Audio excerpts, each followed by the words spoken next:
Hello everyone. I'm making this video because I recently purchased this Guns and Ammo magazine that I used to have a copy of it. I don't know what happened to it. This is an issue from August 1997 that featured the top 10 handguns of the 20th century. Of course, that's the writer's opinion, and I just happen to have a lot of those pistols on that list, so I was going to go over those today.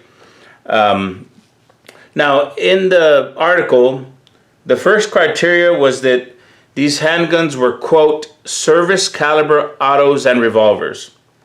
So they didn't have any target pistols or rimfire cartridges.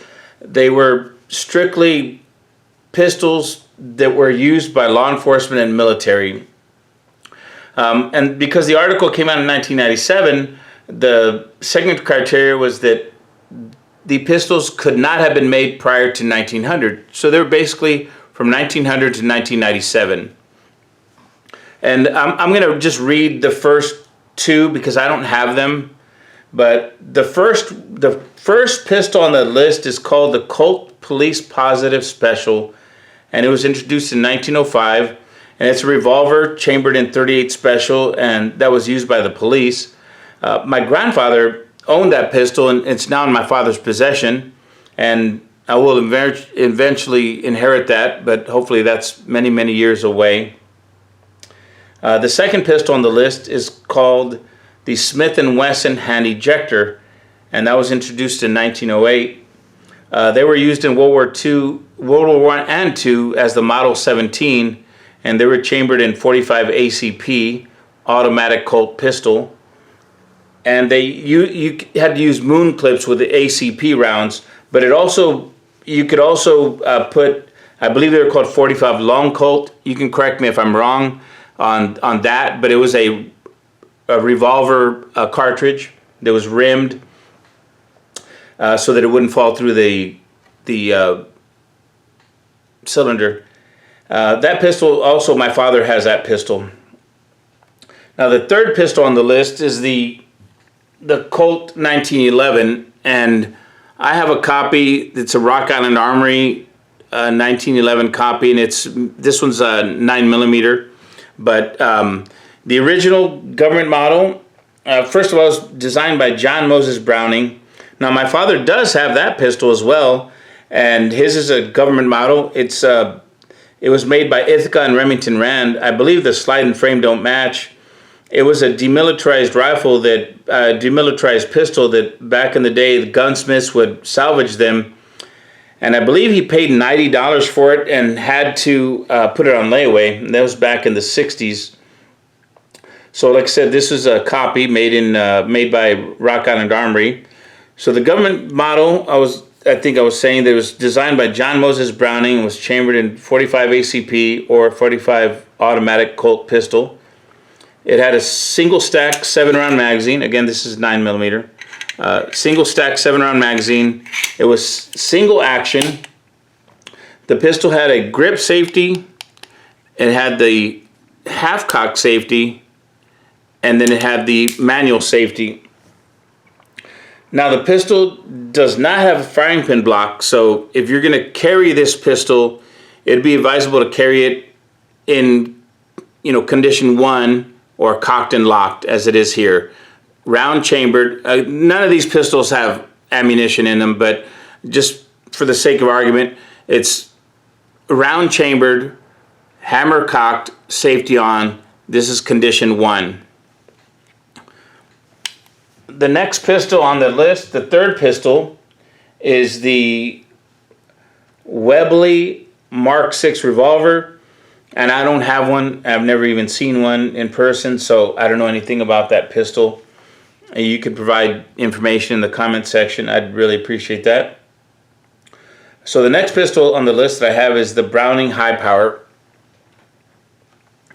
So as many of you know, the High Power was created by John Moses Browning. He was the same one that created the Colt 1911.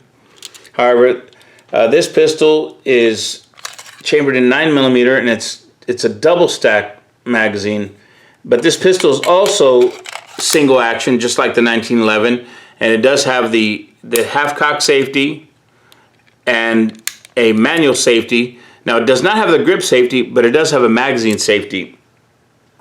Now this pistol also does not have a firing pin block. So it'd be advisable to carry this in cocked and locked or condition 1. That is, round in the chamber, hammer cocked, safety on. Again, that's a Browning high power.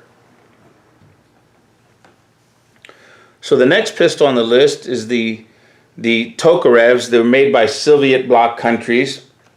Now the original Tokarevs did not have safeties. All the imports that you'll see out there have safeties added to them. It's an import requirement.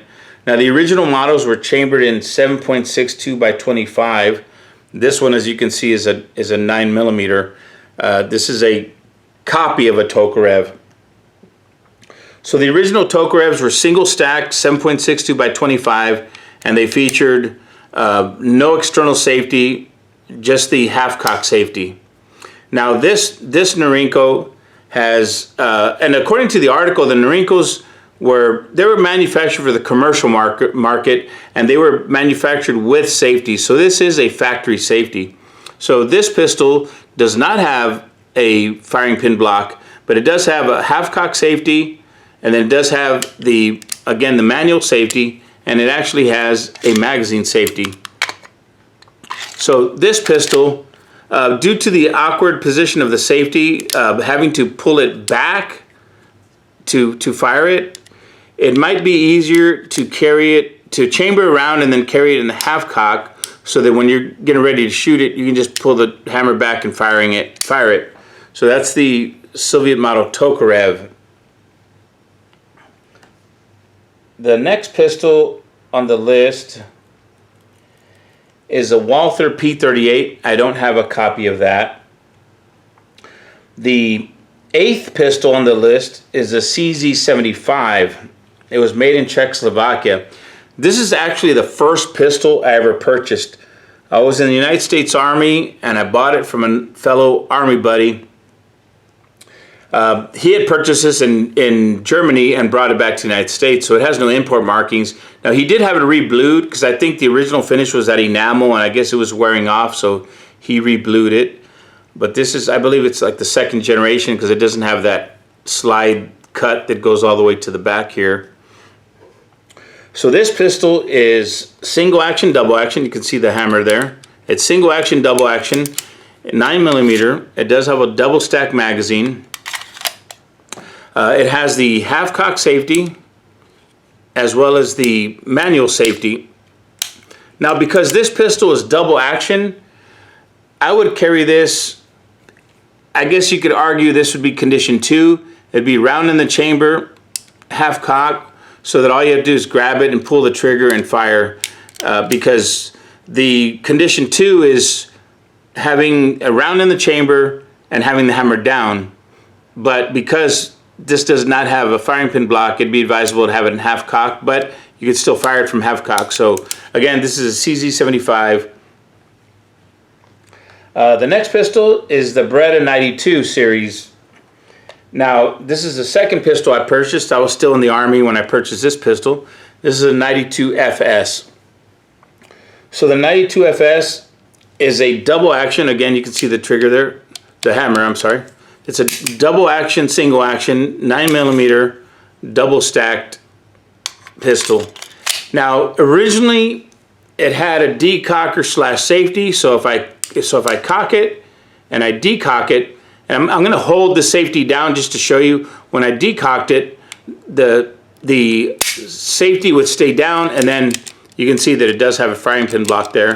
Firing pin block is moving as I'm pulling the trigger. But that's how it originally came. But I replaced this with a G kit, so as you can see when I release it, the decocker pops back up. So it's no longer a decocker and a safety, it's a decocker only. So I decock it, let it go, pops back up, ready to fire in double action mode. So I would say this one would be safe to carry in condition 2. Again, that's round chambered, hammer down, because it's a double action pistol. The Beretta 92 FS. Now the last pistol on the list is a Glock 17. The Glock 17 is a striker fired double stack 9mm This one happens to hold 17 rounds.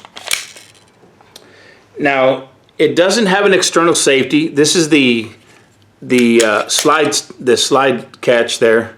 So it does not have a manual safety, but it does have a, I believe they call it a dingus or a dongle on the trigger. You can see that the trigger has this little piece here that moves.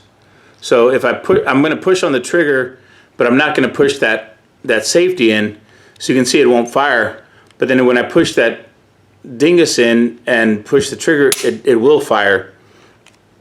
So this pistol, again, it's striker fired. However, when you pull the trigger actually cocks the striker and releases it, similar to a double action. So if you carry this, with a round chambered, it would be considered, I would argue that it's condition 2, because it's similar to carrying a double action pistol, because the striker functions as a double action. So it would be safe to carry this pistol in condition 2. Now, again, I'm just going to go over them again really quickly. The first pistol on that list, the top 10 handguns of the 20th century, was a Colt Police Positive Special. It was a revolver 38 Special. The second pistol was a Smith & Wesson hand ejector that was chambered in 45 ACP and was called the Model 1917 in the military. The next pistol was the Colt 1911, and the other manufacturers, Remington, Ithaca. There was a lot of different manufacturers. Then the next pistol, the fourth pistol on the list, is a Webley Mark 6 revolver. Again, I don't have that one. The fifth pistol was a Browning High Power 9mm. The sixth one was a Soviet Tokarevs, which are 7.62 by 25. This one happens to be 9mm. The seventh pistol, which I don't have, is a Walther P38. The eighth pistol is a CZ75 9mm. The ninth was the Beretta 92. Those were made in 9mm. And finally, the Glock 17 chambered in 9mm. If you have any questions or comments, you know where to put them. I'll be glad to answer your questions or learn from your comments. But I'm going to end there. I just wanted to show you some of the pistols on the top 10 handguns of the 20th century list on the Guns and Ammo August 1997 edition. Thanks for watching.